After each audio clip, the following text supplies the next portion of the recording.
Guys, തപ്പി തപ്പി നല്ലൊരു ബീച്ചിന്റെ സ്പോട്ടിലെത്തി.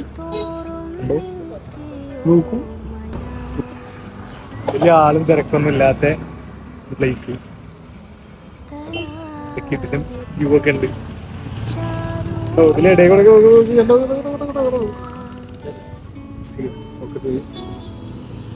അടിപൊളിയാണ്. കൊള്ളാം കൊള്ളാം. ഇതിന്റെ അപ്പുറത്തൊരു ഏരിയ കൂടി ഉണ്ടെന്ന് പറഞ്ഞേ. ഞാൻ എവിടെയും കൂടി പോയി നോക്കട്ടെ. ബീച്ചിൽ വന്ന് വീഡിയോ എടുത്ത് കഴിഞ്ഞിട്ടാണ് വ്യൂ കാണിക്കാൻ നിൽക്കുന്നത്. കൊള്ളാം. എന്റെ ക്യാമറമാനായിരുന്നു. കുറച്ച് നനച്ചുള്ളൂ. കണ്ടോ, ഞാൻ ഇത്രയും നനഞ്ഞ് എന്നിട്ട് കുറച്ച് നനച്ചു. നല്ല വീഡിയോ കിട്ടിയിട്ടുണ്ട്. ഔട്ട് വരും, വീഡിയോ വരും. ഉണ്ടോ? ഇതുണ്ടോ?